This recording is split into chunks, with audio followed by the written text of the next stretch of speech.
Before the first mountain ever rose, before the whisper of a forest or the call of a bird, this land, the land we now call the American East, slept beneath a warm and endless sea. It was a sea without a name, for names had not yet been born. The world was young then, its breath still thick with the heat of creation.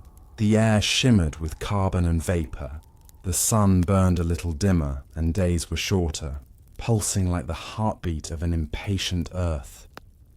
If you could stand there, at the bottom of that ancient ocean, you would see no light, only the slow drift of silt and the soft dance of strange creatures. Trilobites crawled across the seafloor like armored ghosts of another age.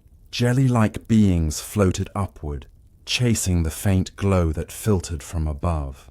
And in the stillness of the deep, layer after layer of sand and clay and lime began to settle. Each grain was a memory, each layer a line in the slow poem of the earth. Time, in that world, did not move as we know it. It seeped, it settled. It had no beginning or end, only cycles of silence and change over millions of years. Those sediments grew thick, pressed under their own weight until they hardened into limestone, shale, and sandstone, the bones that would one day become the Appalachians. But that was far in the future. For now the sea ruled everything. Rivers from unseen lands, lands that no longer exist, poured into this ocean, bringing minerals, mud, and the breath of life. Coral reefs began to form. Primitive fish darted between them, their scales flashing like bronze in the watery light. And the continents themselves, vast slabs of stone floating on molten fire, began to move. Beneath the sea, the floor trembled, plates shifted and cracked. Mountains began to stir in the far-off places. In what would one day be Africa, in Europe, in the hidden heart of the planet, the Earth was preparing something immense. Imagine this. You are standing, if such a thing were possible, on a piece of ancient crust. It drifts slowly, silently, across a global sea. Around you, nothing seems to happen. Yet deep below, continents are moving toward each other. Inch by inch, year by year, drawn by forces older than any god humanity would ever worship. When they meet, the world will change forever. But for now, all is quiet. The sea ripples under an orange sun. Strange life stirs in the shallows. The first plants, small and fragile, clinging to the edges of land. They drink sunlight and release the gift of oxygen into the air. The sky slowly clears. The color of blue, the true blue we know today, is born for the first time. Above the sea, storms rage for thousands of years. Lightning lashes across black clouds. Rain pours endlessly, washing minerals into the ocean, feeding the slow chemistry of creation. Each storm, each wave, writes another line in the story of what will come. And then, somewhere deep in that ocean, the floor begins to buckle. It happens over millions of years, but we can feel it if we listen close enough. The ground shifts, folds, and pushes upward. The sea grows shallower. The edges of continents begin to collide. The world is entering a new chapter, the age of mountains. Far to the east, the landmass that would one day become North America drifts toward another, a chain of volcanic islands rising from the ocean like stepping stones. They move closer with every passing millennium, carried by the slow crawl of the planet's crust. When they meet, the collision will lift the first Appalachian Mountains skyward. But in this early time, this Cambrian and Ordovician world, it is still only potential, still the seed of what will be. Imagine the silence before thunder. That is where we are in time. The seabed thickens with life and death. Shells, corals, ancient fish, and the dust of ages compacted into stone. If you could run your hand across that ancient mud, you would feel history taking shape, one layer at a time. And though no one could see it, the world was already writing the story of Appalachia. A story not of sudden creation, but of endless patience. It is here, beneath the ancient ocean, that the foundation of those mountains was born. Not in fire, but in silence. The kind of silence that only eternity understands. As eons pass, continents creep closer. A volcanic island arc, much like the islands of Japan today, collides with the edge of the proto-North American continent. The force is unimaginable. Stone meets stone, oceans fold like cloth, and the first great Appalachian uplift begins. But to the eye of eternity, it is not violence, it is rhythm. Continents breathe. They move apart and together, like tides made of stone. The sea floor bends, crumples, and rises into mountains. Above, the sky fills with ash and smoke. Volcanoes erupt along the edge of the new range. Beneath, the deep-sea sediments that had rested for hundreds of millions of years are thrust upward, twisted, and folded into towering peaks.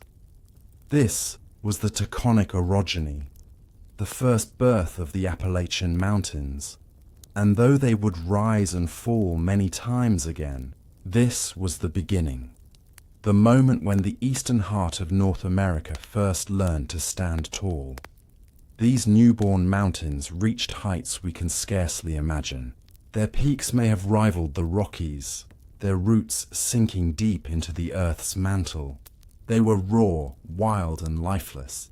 No trees yet cloaked their flanks. No bird yet sang in their valleys. Only wind and rain shaped their faces, carving them grain by grain. Over the next 40 million years, the Taconic mountains would slowly crumble. Their peaks eroded into sand and clay, washed westward into new seas.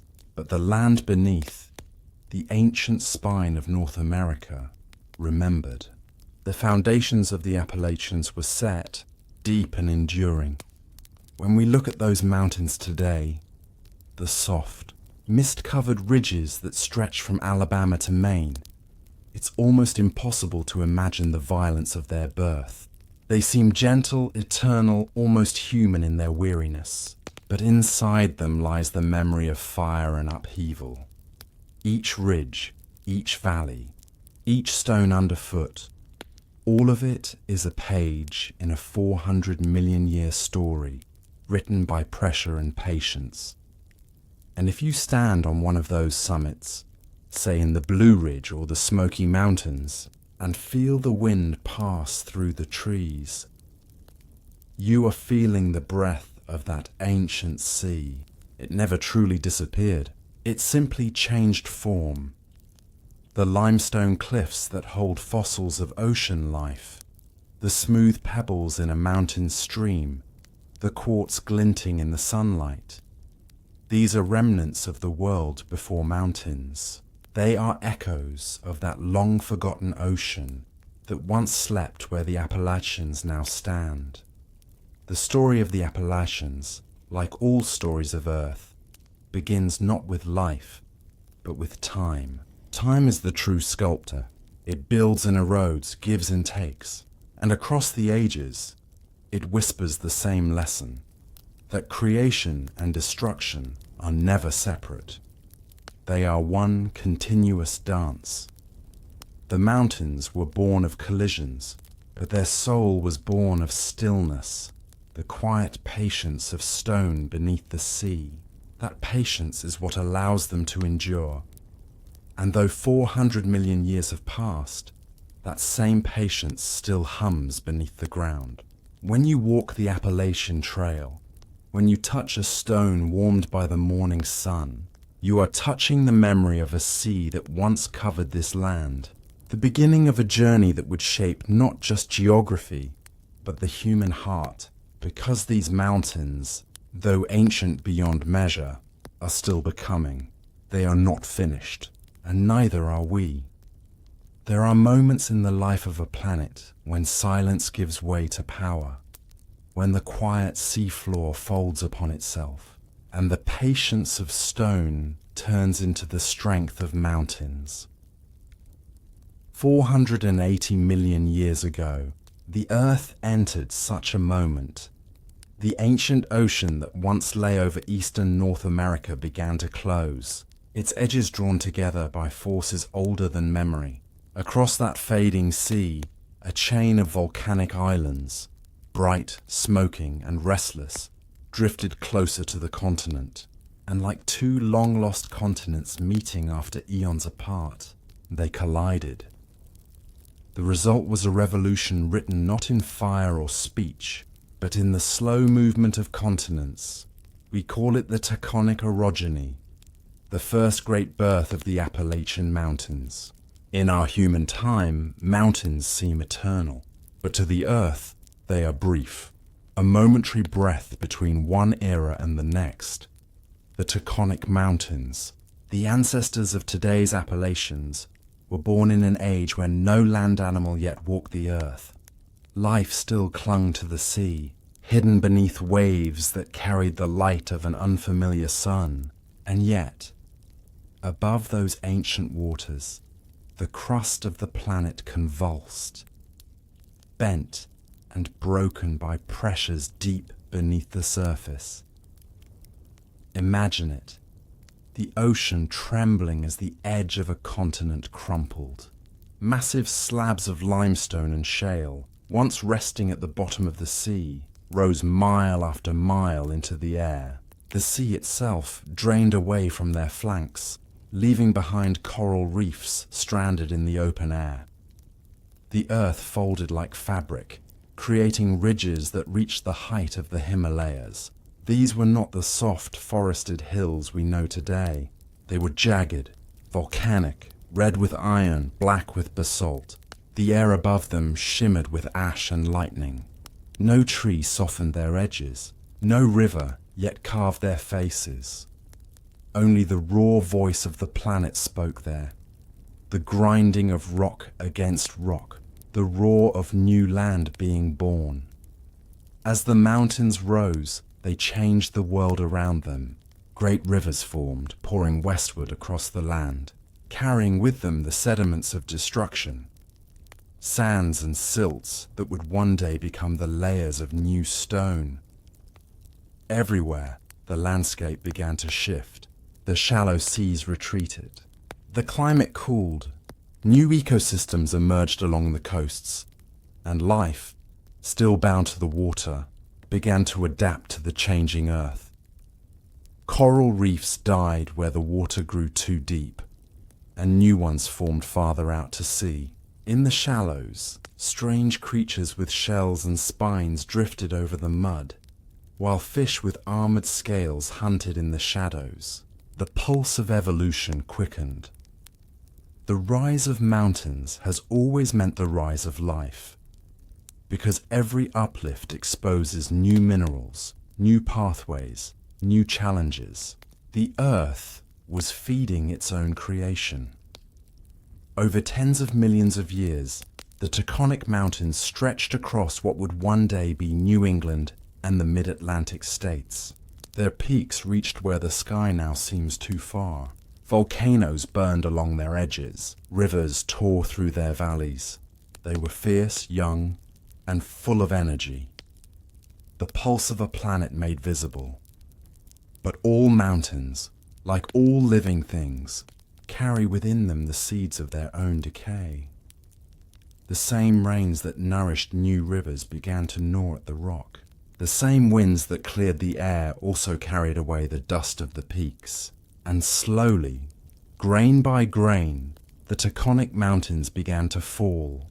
Their sediments flowed west, burying shallow seas under thick blankets of mud and sand. There, in those buried places, the next chapter of the Earth's story was already waiting to begin. Millions of years passed. Volcanoes went silent. the peaks softened. The once towering Taconic range, born in fire and lifted by the violence of continents, became a land of worn hills and quiet valleys. But nothing on Earth truly ends. It only changes form. As the mountains eroded, the weight of their loss pressed down upon the crust below. And beneath that buried silence, deep within the mantle of the Earth, heat and pressure built once more. New islands began to form in the eastern seas. They too would one day drift toward North America. Another collision was coming, slower, greater, and more complete. The Earth was not done sculpting the Appalachians. It was only beginning. If we could walk through time and stand among those first mountains, we would not recognize this world. The air would taste different, thick with volcanic dust and unfiltered sunlight. The sky would glow a deeper orange. There would be no birds, no forests, no sounds of life as we know it. Only the hiss of steam and the deep thunder of a breathing earth. And yet, in that seeming emptiness, the story of everything to come was already written. Because without the Taconic Mountains, without their rise and fall, there would be no Appalachians today. Their ruins became the soil of the next generation of peaks. Their stones became the foundations of continents. The world remembers everything. Even now, buried deep beneath New York, Pennsylvania, and Virginia, the ancient cores of the Taconic Mountains sleep. Their folded rocks pressed into the crust like scars from an ancient wound. Geologists find them still. Bands of limestone twisted like ribbons, volcanic ash turned to slate, fossils of deep-sea creatures lifted thousands of feet above sea level. Each one is a message from that first age of rising. Each one whispers, "We were here before time had names." The Taconic orogeny lasted nearly 40 million years, a span of time longer than all human history multiplied by 10. Yet in the grand life of the planet, it was a heartbeat. The Earth moved through its cycles as naturally as the tides, and when the movement ceased, it rested for a while. The land quieted, the seas returned. Life continued to evolve in the waters and on the shores, never knowing what had come before. And so the first generation of the Appalachian Mountains faded into memory. But the memory itself endured, deep within the crust, deep within the chemistry of the planet. That memory would awaken again, because mountains do not die. They only sleep, waiting for the next call of the Earth. In time, the continents would drift once more. The ocean that had closed would open again, and another sea, the Iapetus Ocean's descendant, would stretch between lands. But across that sea, a new force was gathering, a young continent called Avalonia, the future heart of Europe and part of Africa. It too would come westward, drawn by the same invisible hands that had shaped the first mountains. And when it reached the shores of ancient North America, the world would tremble again. The second birth was coming, an age of forests, of strange fish, and of a world learning to breathe on land. The Acadian orogeny was waiting beyond the horizon of time. But for now, the first mountains, the Taconics, stood alone beneath a sky still heavy with ash. They were young, raw, and magnificent. They were the Earth's first whisper of what the Appalachians would become. And when we look upon those soft green hills today, when we drive through valleys shaped by rivers millions of years old, we are tracing the shadows of those vanished peaks. Their stones are the soil beneath our feet. Their dust is in the rivers we drink from. Their history is written into the bones of every ridge and stream from New York to Georgia. They are not gone. They are simply quieter now, because the oldest stories in the world never disappear. They only learn to speak more softly. After the Taconic Mountains had risen and fallen, the earth entered a long silence. For tens of millions of years, wind and water carved away the last of their peaks, spreading their dust across the lowlands and into the shallow seas to the west. The world was at peace again, a peace of great age and immense stillness. But beneath the crust, that peace was only a pause. The earth, as always, was preparing its next breath. The continents drifted slowly across the globe, each carrying the memory of its past collisions. To the east of the land we now call North America, a new continent, Appalachia, was drawing near. It was the child of ancient lands that would one day become parts of Europe and Africa. Between them lay the fading Iapetus Ocean, its waters narrowing century by century, its floor crumpling as the two landmasses inched toward each other. And as they moved, the heat beneath their edges began to build. Magma rose from the deep, volcanoes erupted along the rim of the approaching continents, and the quiet ocean floor, once home to coral reefs and strange trilobites, was caught in a slow, unstoppable embrace. It was the beginning of the Acadian orogeny, the second great birth of the Appalachian Mountains. The collision began gently, almost invisibly. A few volcanic islands struck the North American coast, folding the crust like fabric. But as Appalachia itself drew closer, the collisions grew larger, and the land trembled again with the weight of creation. The sea that had once covered the eastern continent vanished, its floor thrust upward to form mountains once more. Where coral reefs had stood, summits now touched the clouds. Where sunlight had danced on waves, thunder rolled over stone. The Acadian Mountains rose from the ruins of the Taconic Range, taller, sharper, and broader than their ancestors. They stretched from what is now Newfoundland down through Maine, through the green and white mountains of New England, and into the spine of the ancient continent itself.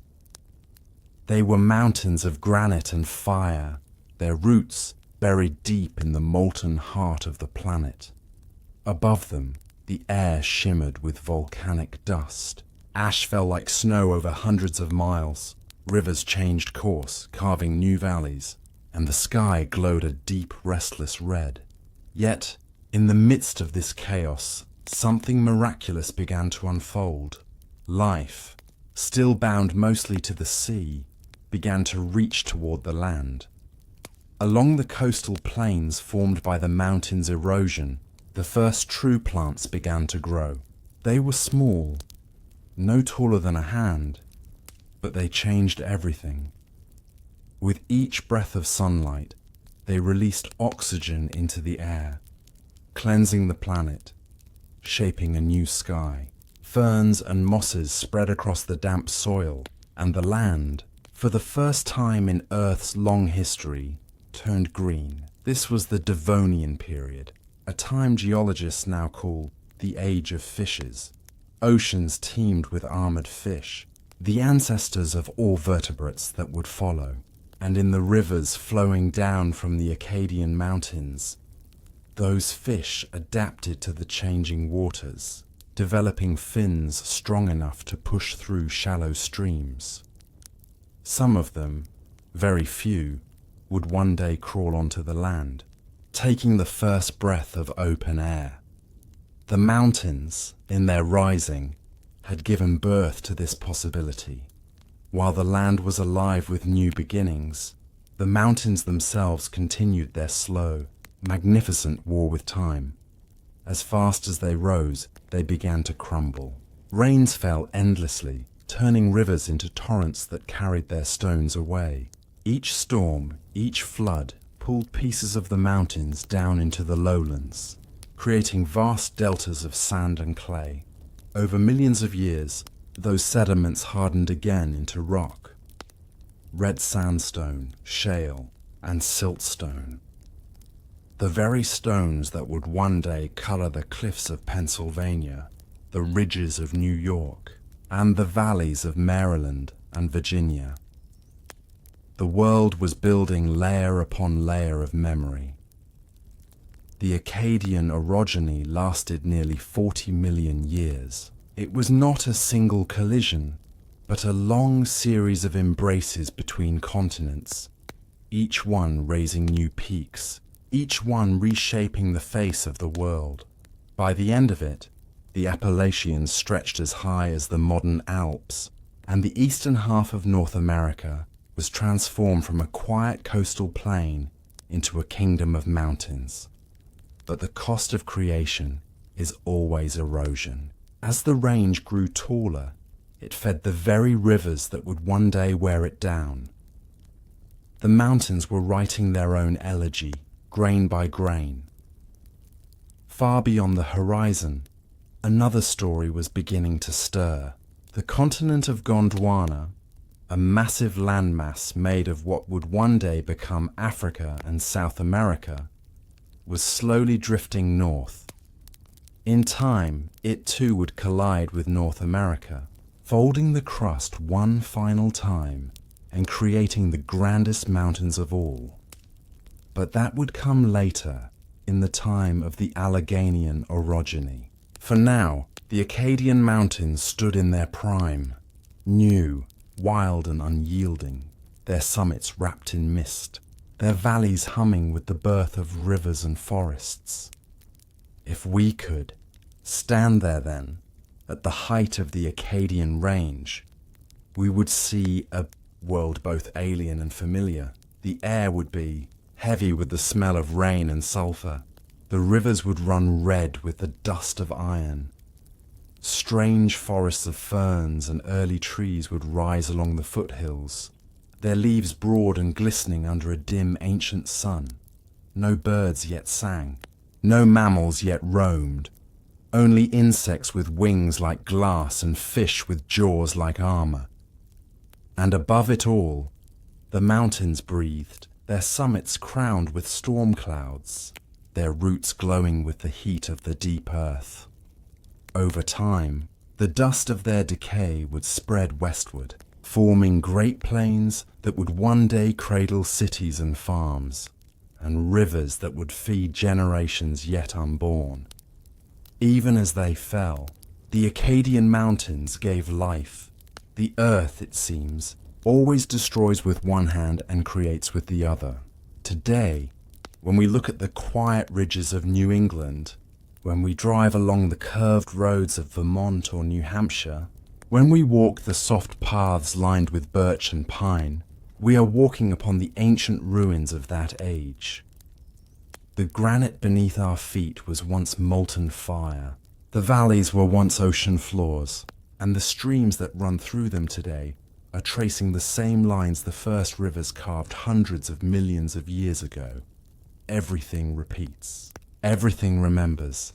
The Acadian Mountains would, in time, be worn down to dust, their peaks leveled, their valleys filled.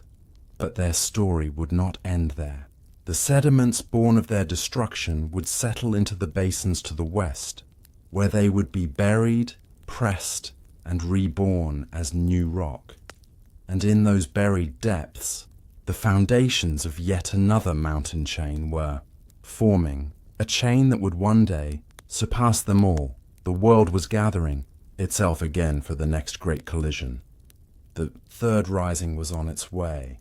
There are moments in Earth's story when the world seems to gather all its strength for one grand act. Moments when continents, driven by the slow will of time, come together in a collision so vast that the shape of the planet itself is rewritten. 325 million years ago, the Earth entered such a moment. The quiet between mountain births was ending. The third great rising of the Appalachians was about to begin. By now, the Acadian Mountains had already begun to fade. Their sharp ridges softened into hills. Their rivers spread into wide deltas. Forests of towering ferns and early trees covered their slopes, and the land pulsed with new life. The Devonian period had ended, and in its place came the Carboniferous Age, an age of swamps, jungles and giants. The air was heavy with oxygen. Insects grew enormous, their wings spanning as wide as a man's arms. Amphibians as large as crocodiles crawled through the dark marshes. Coal swamps stretched from what is now Pennsylvania to Alabama, their fallen trees slowly transforming into black seams beneath the ground. The world was lush, ancient, and alive, and beneath it, the earth began to move again. Far to the southeast, a massive continent was approaching, Gondwana, the ancestral home of Africa and South America. It drifted northward across the shrinking ocean, its edge pushing against the eastern rim of North America. For millions of years, the two continents crept closer until the ocean that once separated them vanished altogether. When they finally met stone, and the face of the world was changed forever. This was the Alleghanian orogeny, the greatest and final birth of the Appalachian Mountains. The collision was not sudden. It unfolded over 60 million years, a slow, grinding symphony of pressure, heat, and uplift. But its result was cataclysmic.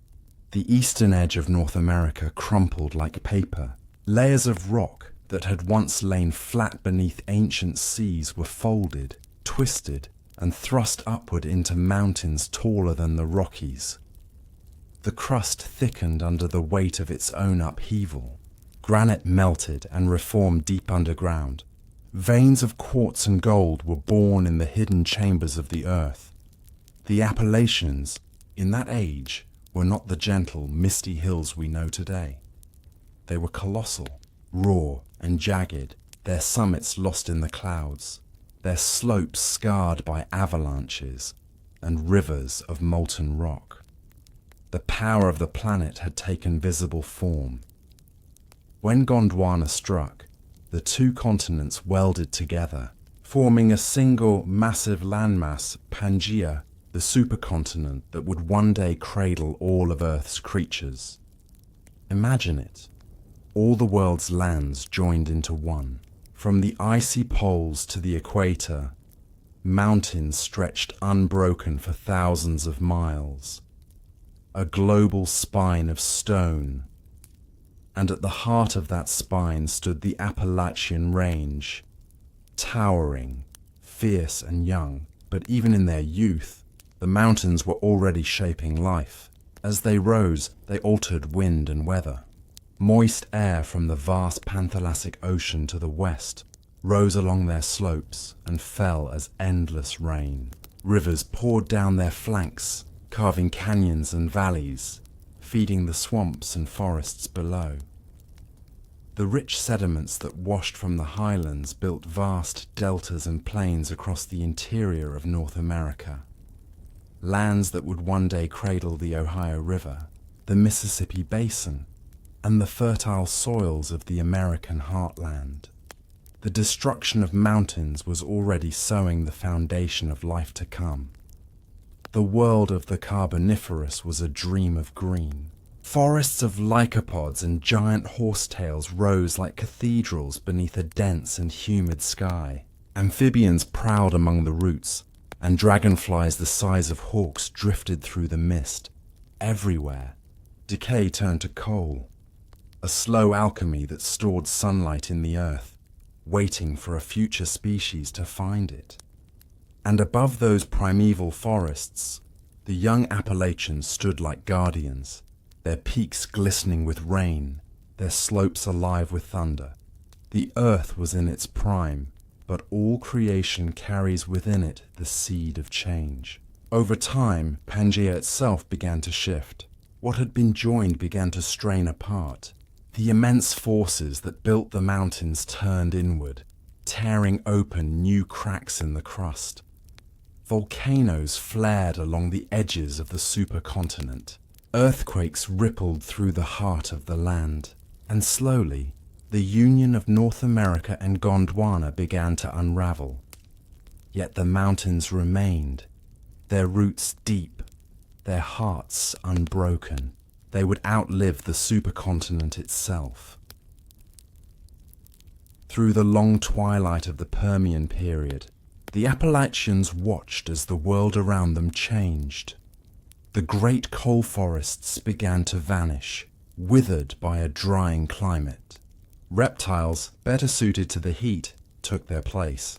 The first pine-like trees appeared, and the age of amphibians gave way to the age of reptiles. Still, the mountains stood. They had seen oceans open and close, continents break and reunite, and entire kingdoms of life rise and disappear. Now, as Pangaea reached its full form, they stretched across its center like a scar, a reminder of the power that had forged the world. The Alleghanian orogeny ended around 260 million years ago, but the mountains it left behind were vast beyond imagining. From what is now Alabama to Newfoundland, a single unbroken chain of peaks dominated the eastern half of North America. Some reached heights equal to the Himalayas. Snow and glaciers crowned their summits. Rivers cut deep gorges through their roots. Their stones glowed red in the evening sun, the color of iron, the color of a living earth. For millions of years, they stood in silence. Then, as always, the rains began to fall. Erosion, that patient sculptor, set to work once more. The rivers grew stronger, the valleys deeper. Each storm carried a little more of the mountains away, and slowly the giants began to crumble. But this time their fall was not a death, it was a transformation, because as Pangaea began to break apart, new oceans opened, including the one we know today as the Atlantic. The birth of that ocean was also the rebirth of the land.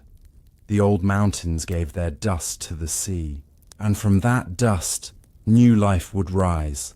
Coral, plankton, fish, and the first ancestors of mammals.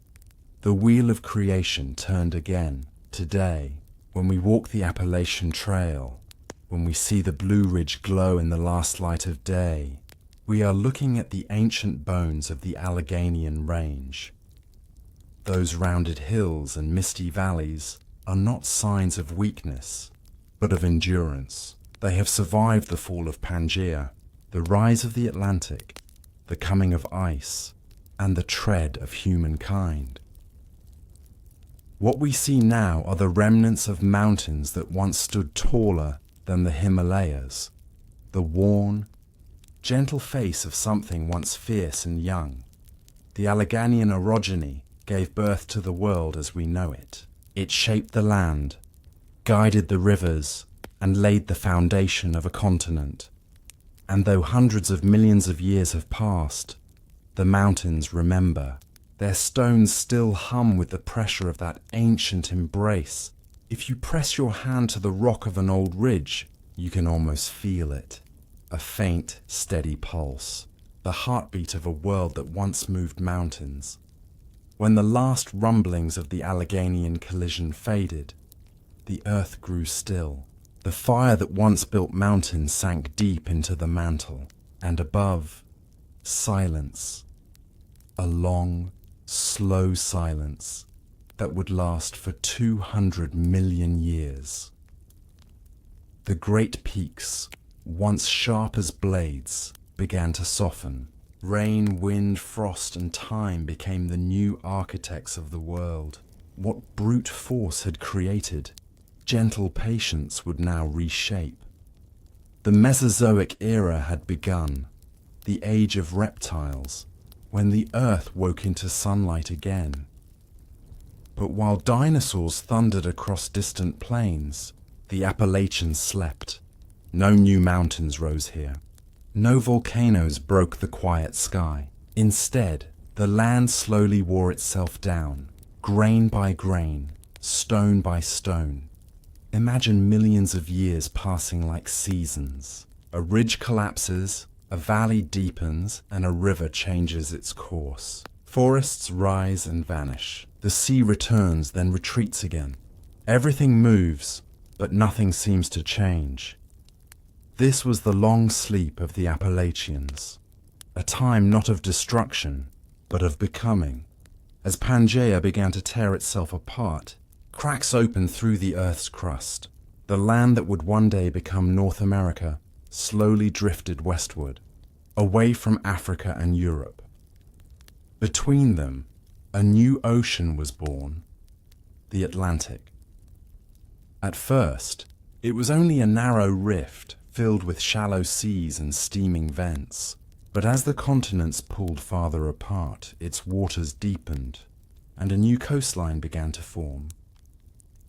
What had once been the heart of a mountain chain now became a passive, peaceful shore. The eastern edge of North America, the ancient scar of the Alleghanian orogeny, was now the quiet cradle of the Atlantic world.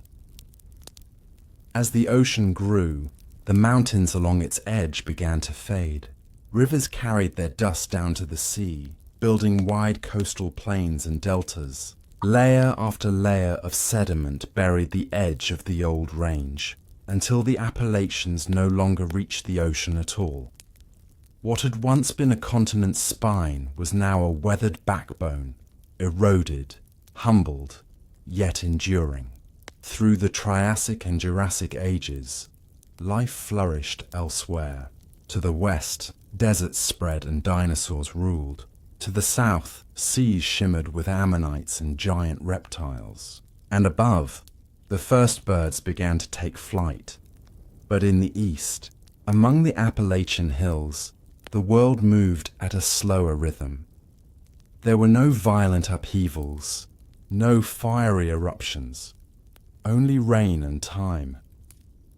Forests of pine and cypress took root in the valleys. Rivers meandered through sandstone gorges, and beneath their calm waters, layers of red silt and clay collected. The quiet record of a world that refused to die. By the Cretaceous period, the Atlantic Ocean had become vast, stretching almost as wide as it is today. The Appalachians now stood as ancient sentinels on its western shore, low, forested, and timeless. While new mountain ranges like the Rockies rose fiercely to the west, the Appalachians simply endured. Their jagged summits now rounded into gentle domes, their mighty cliffs softened into rolling hills. They had become elders of the earth, weathered, wise, and still. But their story was not forgotten. Every storm that swept across their peaks carried pieces of them to the sea. Every river that cut through their roots revealed the hidden stories of ages past. Sandstones from the Cambrian, shales from the Ordovician, limestones from ancient reefs that no longer existed. Each stone told a chapter of time. Each grain of sand carried memory. Even in their slumber, the mountains whispered the history of the planet. For hundreds of millions of years, the Appalachians watched the world change. They saw the rise and fall of the dinosaurs. They saw the continents drift into their modern places. They saw new oceans open, new rivers flow, and new forms of life emerge. Yet through all of it, they endured. While the rest of the world raged and shifted, the old mountains held their silence, a heartbeat beneath the noise of creation. By the time the last of the dinosaurs fell, 65 million years ago, the Appalachians were already ancient beyond measure. Older than the Rockies, older than the Alps, older than almost any mountain chain still standing on Earth. They were the bones of the world itself, the living memory of deep time. And in that silence, a new kind of world was preparing to awaken. The mountains had slept through ages of fire and flood. Now they would watch something entirely new rise upon their slopes. Creatures that would walk upright, build shelters, and tell stories about the stones beneath their feet. the long sleep was ending. The next chapter of the Earth, and of the Appalachians, was about to begin. After hundreds of millions of years of patient erosion, the Appalachians had become a quiet, enduring presence. Their peaks no longer reached for the clouds in dramatic fury, but rolled gently, cloaked in forests and mist. They had become the wise elders of the eastern continent, silent witnesses to the slow drama of time. The world around them, however, was changing once more. The Cenozoic era began, the age of mammals, the age of birds, and eventually, the age of humans. Shrews scurried along the forest floors. Early horses trotted through open valleys, and beavers began to shape the rivers in ways that would echo for thousands of generations. And above them, the mountains remained. Though worn by rain, snow, and wind, their stones still held the memory of fire and collision. Their roots ran deep. Their veins carried the story of continents colliding, oceans forming, and life finding a foothold on land. Then came the ice. During the Pleistocene epoch, glaciers advanced and retreated across the northern hemisphere. Though they never covered the southern Appalachians entirely, their influence was profound. Rivers swelled with meltwater. Valleys were deepened. Ridges were scraped and polished. Glacial erratics, massive boulders carried from distant lands, were dropped like markers of distant memory. The glaciers reshaped the face of the land, but they did not destroy it. Instead, they highlighted the resilience of these ancient mountains. Where once there had been jagged peaks of iron and granite, there were now rounded hills, fertile valleys, and cascading rivers, a landscape at once gentle and timeless. Forests returned to the Appalachians after each ice advance, first with conifers and birch, then with oaks, maples, and beeches. The forest became a home for deer, bears, and wolves, for the songs of birds and the rustle of small mammals among the underbrush. Rivers carved new paths, feeding streams and waterfalls that would become the heart of Appalachia's modern beauty. The valleys, once deep scars of tectonic fury, became fertile havens, filled with life. And yet, even as life flourished, the mountains themselves continued to whisper their deep history. Each rock, each ridge, each hidden vein of stone held stories older than life itself.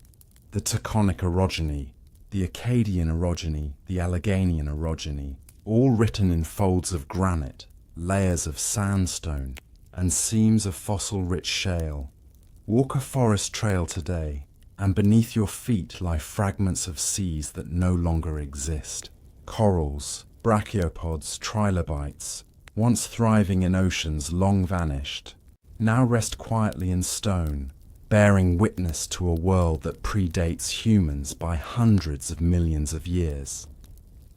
By the time humans finally arrived in North America, the Appalachians were already ancient. They were lower, softer, but their presence remained monumental. They were the backbone of the eastern continent, their rivers shaping life and culture. The mountains guided migration. They funneled streams and rivers, which in turn shaped fertile valleys for early settlements. Native peoples navigated the ridges and hollows, hunting and foraging, learning to live with the rhythms of the mountains. Even before cities or roads, the Appalachians were central to life, a living monument to endurance, resilience, and the passage of time. The modern Appalachians, though humble compared to their ancestors, are remarkable in their quiet persistence. The Blue Ridge Mountains glimmer in the morning mist. The Great Smoky Mountains rise in gentle waves of forested stone. The Alleghany Mountains cradle rivers, streams, and wildlife. They are neither the tallest nor the newest, yet they hold a grandeur born of fire, collision, and patience. Their forests, rivers, and valleys are the product not just of nature's hand, but of hundreds of millions of years of history written in stone. As the earth warmed after the last ice age, humans began to leave their marks on the land. Paths became trails, trails became roads, and settlements dotted the valleys. Yet even with this touch, the mountains endured. They continued to influence climate, water, and soil. They continued to shelter species of plants and animals, and they continued to tell their story. A story that began long before humans and will endure long after us. If you stand atop a ridge today, watch the fog rise from the valleys below, listen to the river whisper in the distance, you are touching the echoes of Earth's deepest history. The stones beneath your feet have survived collisions that tore continents apart. They have endured erosion, glaciation, and countless storms. They are the memory of oceans, volcanoes, and the slow heartbeat of the planet. The Appalachians remind us that time is vast, that life is fleeting, and that the world is older, wiser, and more patient than we often imagine. And so, as the modern era unfolded, with humans wandering, building, and dreaming, the mountains stood silent, eternal, and true. They are more than geography. They are a living chronicle of Earth's long journey, a reminder that the forces shaping our world are older than our comprehension, and that beauty and resilience are forged over hundreds of millions of years. The Appalachians, ancient and enduring, have long witnessed the passage of life, from the first amphibians to the mammals that roamed after the last ice, and eventually to a species that walks upright, one that tells stories, builds, and dreams. Humans. For tens of thousands of years, native peoples inhabited these mountains, learning their rhythms, respecting their power, and weaving them into their culture, beliefs, and daily life. The Cherokee, the Shawnee, the Iroquois, tribes whose lives were intertwined with the ridges and valleys, knew the mountains as teachers and protectors. They named the peaks, the rivers, and the hollows, not as distant observers, but as participants in a living, breathing landscape. The Appalachians shaped human history in quiet, profound ways. Rivers flowing from the ancient highlands guided migrations, providing water, food, and passage. Forests offered shelter and game. Stone gave tools. Coal, hidden deep within the old layers of sediment, would one day fuel nations. Even before modern maps existed, the mountains created paths, corridors, and boundaries. They were highways and walls, barriers and bridges, molding the movement of people and ideas. European settlers arrived centuries later, their eyes wide with wonder at the rolling, misted peaks. They saw forests thick with pine, oak, and hemlock, rivers teeming with fish, valleys fertile for crops and homesteads.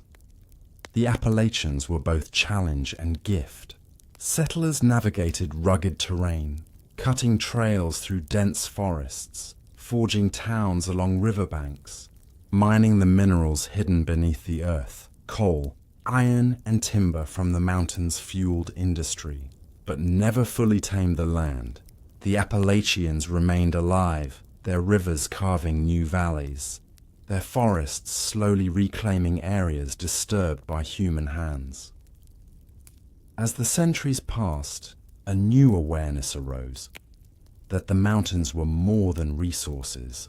They were a living history, a record of the earth itself. The National Park movement in the United States recognized this, preserving parts of the Smoky Mountains, Shenandoah and Great Smoky, protecting forests, rivers, and wildlife. Conservation became not only a practice but a philosophy, a recognition that humans are temporary, but the mountains endure. That the peaks which survived hundreds of millions of years deserve reverence and care. The Appalachians have also inspired art, literature, and culture. Writers and poets have found in their rolling hills a mirror of the human spirit, enduring, humble and timeless. Musicians have drawn melodies from the forests and streams. Painters have captured the fog rising over ridges at dawn, and photographers have immortalized rivers cutting through stone. Through these creative acts, humans continue the dialogue with mountains that began long before our arrival. Yet the mountains remind us that time is measured differently here. A single oak may live 500 years. A river may carve its path over 10,000, and a mountain, born of collisions that shook continents, measures time in hundreds of millions of years. When we walk along a trail, sit beside a stream, or gaze from a ridge into misted valleys, we are entering a conversation with the past. A dialogue written in stone, water and air. The Appalachians teach patience, they teach endurance. They teach that all life is fleeting, but memory is eternal. Even today, humans continue to shape the land.